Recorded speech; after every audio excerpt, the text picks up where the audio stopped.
Doctor ortho Ayurvedic oil and capsule, अब दर्द भी घुटने टेकेगा।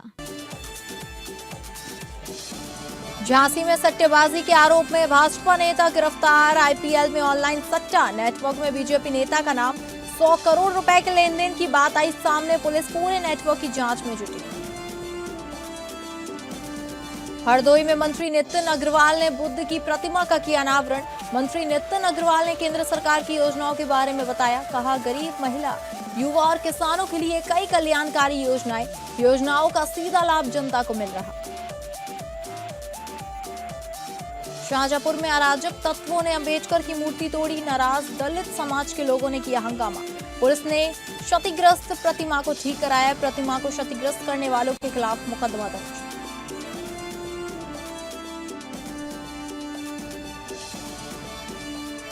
नमस्कार, आप सभी का स्वागत है उत्तर प्रदेश बुलेटिन में और मैं हूं आपके साथ अंकिता से। बुलेटिन की शुरुआत करेंगे जहां उत्तर प्रदेश की सियासत में अभी से 2027 की बिसात बिछनी शुरू हो गई है। मुख्यमंत्री योगी आदित्यनाथ ने विकास के पहियों को ऐसी रफ्तार दी है कि सूबा अब एक्सप्रेसवे प्रदेश बन चुका है। लेकिन दूसरी तरफ समाजवादी पार्टी पीडीए के फॉर्मूले से बीजेपी के इस किले में सेंध लगाने की तैयारी में है। पूर्वांचल और बुंदेलखंड एक्सप्रेसवे के बाद योगी सरकार के कार्यकाल में तीसरे और बड़े गंगा एक्सप्रेसवे का लोकार्पण महज एक उद्घाटन नहीं बल्कि 2027 का चुनावी शंखनाद है। कानून व्यवस्था पर जीरो टॉलरेंस और इंफ्रास्ट्रक्चर के विकास को बीजेपी अपना सबसे बड़ा हथियार बना रही है। मुख्यमंत्री योगी आदित्यनाथ का लक्ष्य साफ है, यूपी के विकास मॉडल को घर घर तक पहुंचाना और कानून के राज के दम पर सत्ता में दोबारा वापसी करना। वहीं दूसरी ओर बीजेपी के विकास रथ को रोकने के लिए अखिलेश यादव ने लोकसभा की तर्ज पर पीटीए यानी कि पिछड़ा दलित अल्पसंख्यक को ही अपना मुख्य चुनावी अस्त्र बनाया है। सपा को भरोसा है कि सोशल इंजीनियरिंग का यह गणित बीजेपी के सुशासन वाले नैरेटिव पर भारी पड़ेगा। अखिलेश यादव के हालिया बयान इस बात की तस्दीक दे रहे हैं कि 2027 की लड़ाई बुलडोजर बनाम हक की होने वाली है। उत्तर प्रदेश की सियासी पिच पर अभी तक इस द्विपक्षीय मुकाबले के बीच कांग्रेस और बसपा के लिए चुनौतियां कहीं ज्यादा गहरी हैं। जहां कांग्रेस अपनी खोई हुई सियासी जमीन तलाशने में जुटी है, वहीं मायावती के सामने अपना कोर वोट बैंक बचाने की बड़ी चुनौती है। सवाल यही है कि क्या यूपी का चुनाव पूरी तरह से योगी बनाम अखिलेश में सिमट जाएगा? क्या विकास का मॉडल जातियों का मजबूत ताना बाड़ा तोड़ पाएगा? भारतीय जनता पार्टी जब विकास की बात करती है तो ये अपने आप में बेमानी साबित होता है, क्योंकि भारतीय जनता पार्टी ने पिछले 9 सालों में विकास का कोई कार्य नहीं किया, इंफ्रास्ट्रक्चर पे कोई काम नहीं किया।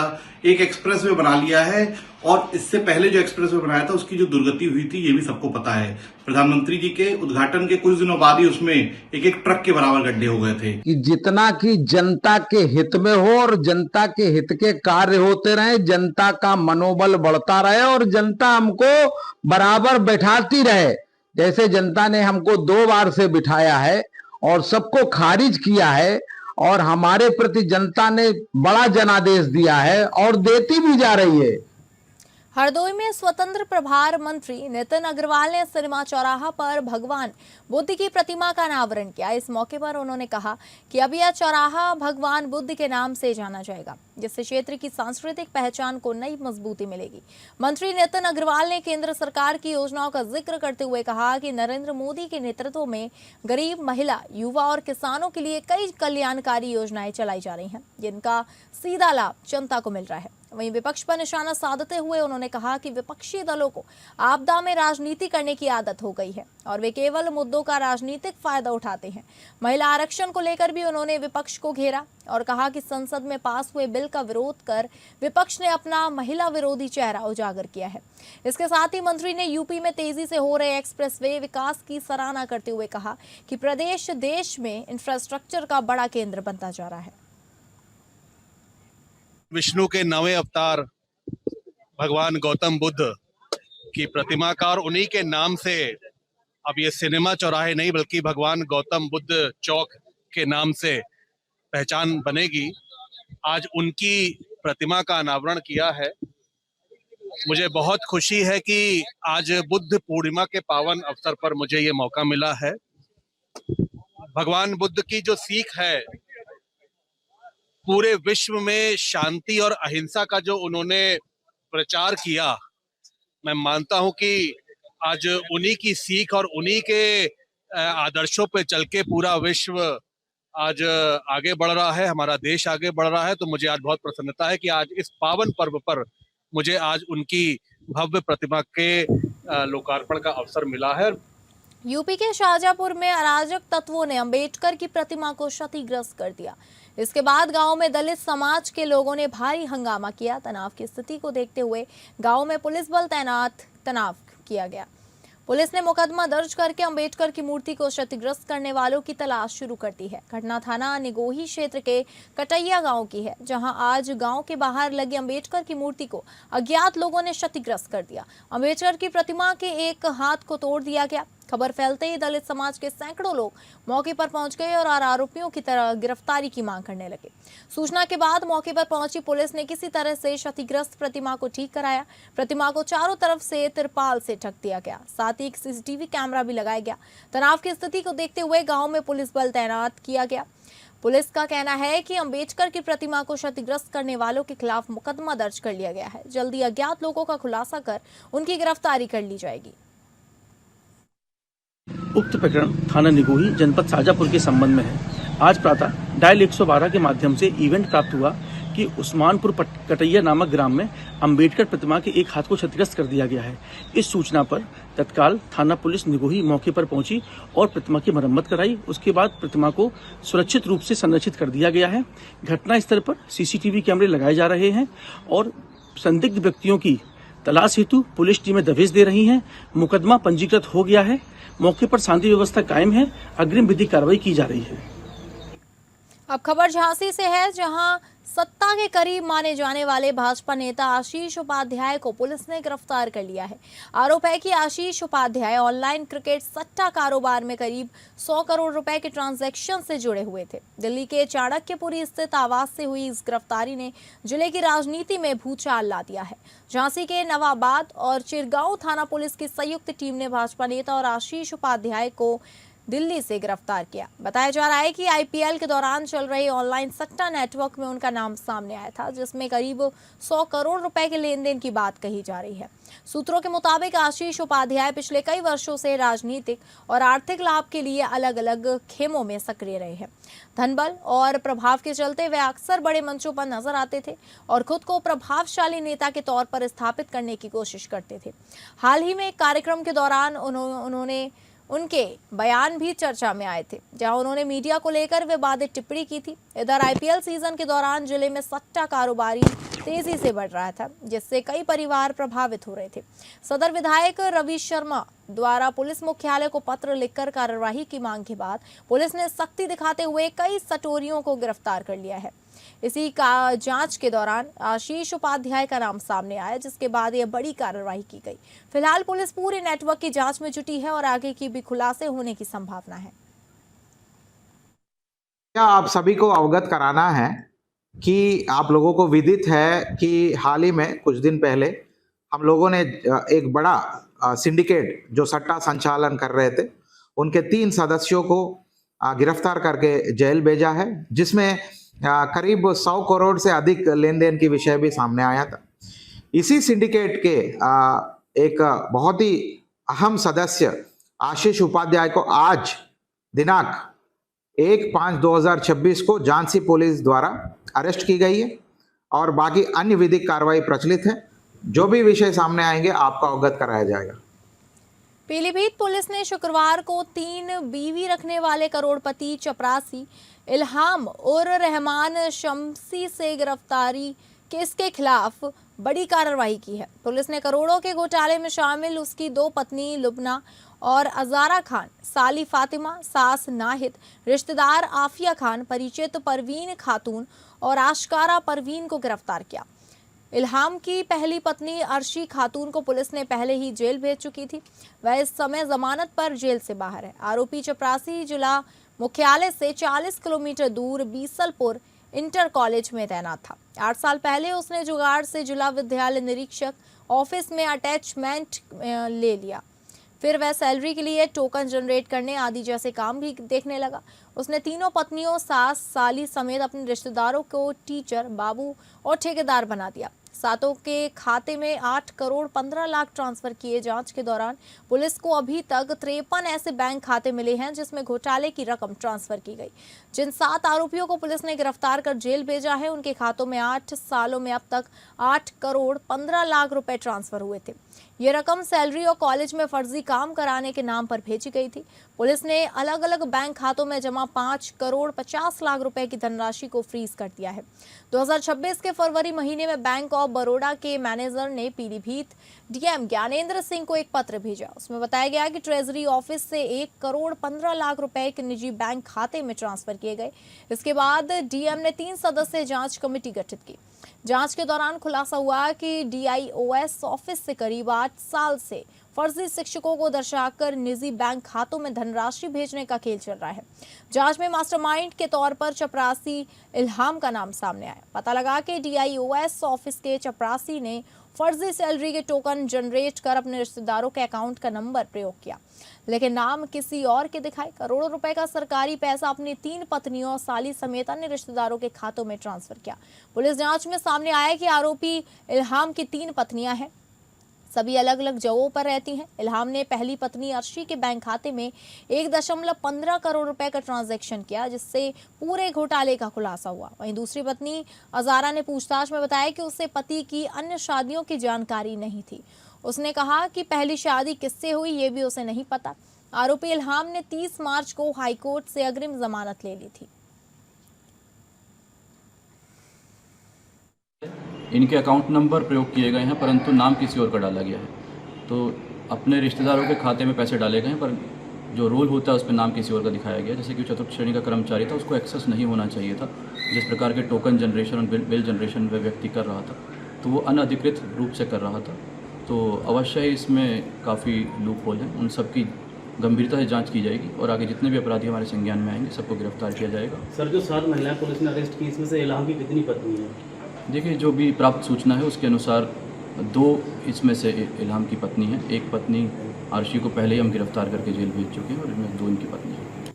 अयोध्या में ट्रैफिक व्यवस्था संभालने वाली पुलिस एक बार फिर सवालों के घेरे में आ गई। मामला सड़क सुरक्षा अभियान से जुड़ा है, लेकिन इसमें एक खास कंपनी के नाम के इस्तेमाल को लेकर विवाद खड़ा हो गया। जानकारी के मुताबिक ट्रैफिक पुलिस द्वारा लोगों को गैलेंट ब्रांड के हेलमेट पहनने के प्रेरित करने और कई जगहों पर वही हेलमेट उपलब्ध कराने या पहनाने की बात सामने आई। इसके बाद यह पूरा मामला चर्चा का विषय बन गया। अब सवाल उठ रहा है कि क्या यह केवल सड़क सुरक्षा जागरूकता अभियान है या फिर किसी एक कंपनी के हेलमेट का अप्रत्यक्ष प्रचार किया जा रहा है। स्थानीय लोगों का कहना है कि हेलमेट पहनना सुरक्षा के लिए जरूरी है, लेकिन किसी एक ब्रांड को बढ़ावा देना निष्पक्षता पर सवाल खड़े करता है। नियमों के अनुसार हेलमेट का BIS होना जरूरी है, किसी विशेष कंपनी का नहीं। ऐसे में किसी एक ब्रांड को प्राथमिकता देने पर नियमों की भावना को लेकर भी बहस तेज हो गई है। फिलहाल प्रशासन की ओर से इस मामले पर कोई आधिकारिक प्रतिक्रिया सामने नहीं आई है। देखना होगा कि आगे इस पर क्या स्थिति स्पष्ट होती है।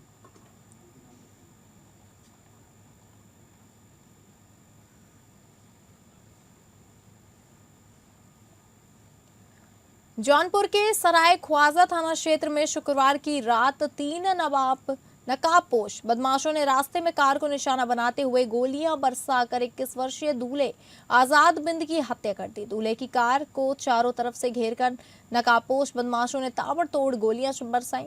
परिजन घायल दूल्हे को लेकर पहुंचे खेता सराय अस्पताल। हालत गंभीर होने पर जिला अस्पताल रेफर किया गया, जहां जिला अस्पताल के डॉक्टर ने आजाद को मृत घोषित कर दिया। उधर वारदात को अंजाम देने के बाद आरोपित मौके से फरार हो गए। खेता सराय थाना प्रभारी प्रदीप कुमार सिंह ने बताया कि आरोपितों की तलाश में दबिश दी जा रही है। पुलिस रंजिश समेत कई बिंदुओं पर पड़ताल कर रही है। पुलिस अधीक्षक डॉक्टर अनुपम कुमार सिंह देर रात तक स्वजन से पूछताछ करते रहे। मृतक के चचेरे भाई रितेश ने बताया कि घटना से पहले उसके मोबाइल फोन पर प्रदीप नाम के एक अजनबी का फोन आया था। उसने धमकी दी थी कि बारात लेकर आओगे तो जान से हाथ धोना पड़ेगा। आजाद के पिता रामलखन बिंद ने आरोप लगाया कि हत्या पूर्व में चल रहे विवाद का नतीजा हो सकती है। उन्होंने बताया कि करीब 3 साल पहले जपटापुर के भोले राज पर अशोक यादव समेत 30 लोगों ने बेटे और उन पर जानलेवा हमला किया था। तब तहरीर दी गई थी, लेकिन कोई सुनवाई नहीं हुई। परिजनों का कहना है कि इस तरह की धमकियां पहले भी मिलती रही, पर परिवार ने इसे गंभीरता से नहीं लिया। दूसरी ओर जांच में जुटी टीमों को कुछ ऐसे संकेत मिले हैं जिनसे शक की सुई परिचितों की ओर घूम रही है। घटना के तुरंत बाद कई संदिग्धों के मोबाइल फोन का बंद हो जाना पुलिस के लिए अहम सुराग माना जा रहा है। अब उनकी कॉल डिटेल, लोकेशन और संपर्कों की बारीकी से पड़ताल की जा रही है। ये मेरे बड़े भाई थे दुल्हा बड़ाऊ से जाकर बड़ाऊ से निकली थी, बीबीपुर जा रही थी। एक से 2 घंटे हुए हैं। अच्छा, आज देर सायं थाना खेतासराय क्षेत्र में एक बारात में गोली चलने की सूचना प्राप्त हुई थी। मौके पर पहुंचकर जांच की गई तो यह जानकारी हुई कि आज आज़ाद बिंद नाम के एक युवक की बारात थाना खेतासराय क्षेत्र में जा रही थी। जिस लड़की से इस युवक की शादी तय हुई थी, उस लड़की का एक रिश्तेदार प्रदीप बिंद इस शादी से नाराज चल रहा था, जिसकी वजह से आज उसने अपने एक साथी रवि यादव के साथ में मोटरसाइकिल से आके दूल्हे के ऊपर फायर कर दिया। हम लोग उसको पकड़े, तुरंत अभी हॉस्पिटल लेके गए, वहाँ रिपोर्ट कर दिए। बीबीपुर 8 बजे जहां यूपी के फतेहपुर जिले के हुसैनगंज थाना क्षेत्र के राही मालन का पुरवा गांव में मामूली विवाद में एक युवक की लाठी डंडों से पीट कर हत्या कर दी गई। बचाने गए माता पिता और मृतक की भाभी के ऊपर भी लाठी डंडों से हमला कर लहूलुहान कर दिया गया। घटना की सूचना के बाद पुलिस मामले की जांच पड़ताल में जुट गई। पुलिस की माने तो मृतक युवक के द्वारा पड़ोसी को गाली दे जाने की वजह से विवाद खड़ा, तभी पड़ोसी लाठी डंडों से लैस होकर ताबड़तोड़ लाठियां बरसाना शुरू कर दिया, जिससे किन्नू यादव की मौत हो गई। उसके माता पिता और भाभी घायल हो गए, जिन्हें अस्पताल में भर्ती कराया गया है। घटना की सूचना के बाद मौके पर पहुंची पुलिस ने घायलों को नजदीकी अस्पताल हुसैनगंज में भर्ती कराया, जहां हालात गंभीर देख जिला अस्पताल के लिए रेफर किया गया। वहीं उपचार के दौरान कुन्नू ने दम तोड़ दिया। इस घटना के बाद से सनसनी फैल गई। मौके पर पहुंची हुसैनगंज पुलिस परिजनों को तहरीर के आधार पर मुकदमा दर्ज कर कार्यवाही में जुट गई। पुरानी रंजिश के चलते कमलेश गैंगस्टर अपराधी अपने पूरे परिवार के साथ चढ़कर घर के अंदर मारा। मेरे भतीजे को गंभीर रूप से वहाँ को चोटें थी। उसके माँ को भी मारा, उसके बाप को भी मारा। और उसके बाद हम लोग अस्पताल हुसैनगंज लाए, हुसैनगंज से फतेहपुर ले गए, वहाँ से ख़त्म हो गए। सनाब श्याम सिंह, कमलेश सनाब श्याम सिंह, रजन श्याम सिंह और मनीष श्याम कमलेश और सचिन, राकेश, सुरेंद्र विश्वास और अशोक विश्वास, अशोक नरसिंह और उसके रिश्तेदार मुन्ना यादव, बाप का नाम परमेन, और श्याम सिंह, बाप का नाम परमेन, और मुसई, बाप का नाम सुनील। उत्तर प्रदेश मुरादाबाद के थाना कटघर क्षेत्र में पुलिस और गौ तस्करों के बीच हुई मुठभेड़ हो गई। मुठभेड़ में 2 बदमाशों के पैर में गोली लग गई, जिससे दोनों घायल हो गए। जवाबी कार्रवाई के बाद पुलिस ने दोनों को मौके से गिरफ्तार कर लिया। घायल आरोपियों को जिला अस्पताल में भर्ती कराया गया है, जहां उनका उपचार चल रहा है। घटना के बाद पूरे इलाके में सुरक्षा व्यवस्था और सख्त कर दी गई है। एसपी सिटी कुमार रणविजय सिंह ने बताया कि पुलिस के द्वारा चेकिंग अभियान चलाया जा रहा था। इसी दौरान एक बाइक पर सवार 2 युवक संदिग्ध अवस्था में आते दिखाई दिए। पुलिस टीम ने उन्हें रुकने का इशारा दिया, लेकिन दोनों ने बाइक मोड़कर भागने की कोशिश की। संदेह होने पर पुलिस ने पीछा किया, तभी आरोपियों ने खुद को घिरता हुआ देख पुलिस टीम पर फायरिंग शुरू कर दी। पुलिस ने संयम बरतते हुए जवाबी कार्रवाई की, जिससे बदमाशों के पैर में गोली लगी और मौके पर गिर पड़े। तलाशी के दौरान उनके पास से अवैध असले, जिंदा कारतूस, खोखा कारतूस, एक बाइक, रस्सी और गोकशी में इस्तेमाल होने वाले उपकरण बरामद किए गए। गिरफ्तार आरोपियों ने पूछताछ में अपने नाम जुनैद निवासी सिरक खेड़ा और कयूम निवासी खानकुम लकी, थाना मुंडा पांडे बताए हैं। पुलिस रिकॉर्ड के मुताबिक दोनों आरोपी पूर्व से ही गोकशी से जुड़े मामलों में वंचित चल रहे थे और इनकी तलाश जारी थी। देखिए, थाना कटघर के क्षेत्र में परसों कुछ पशु अवशेष मिले थे। उसमें अभियोग पंजीकृत किया गया था और उसके बाद जिन अपराधियों के द्वारा कृत्य किया गया था उसके बारे में हम लोग छानबीन शुरू कर दिए थे। हमारे कटघर एसएचओ के नेतृत्व में कई टीमें काम कर रही थी। इसमें उसमें जानकारी प्राप्त हुई कि एक जुनैद नाम का व्यक्ति जो सिरसखेड़ा का है और कयूम जो खानपुर लक्की का रहने वाला है, ये दोनों थाना बूढ़ा पांडे वहाँ के रहने वाले हैं। इन लोगों के द्वारा ये कृत्य किया गया था और उसके बाद हम लोग इन दोनों की छानबीन में लग गए थे।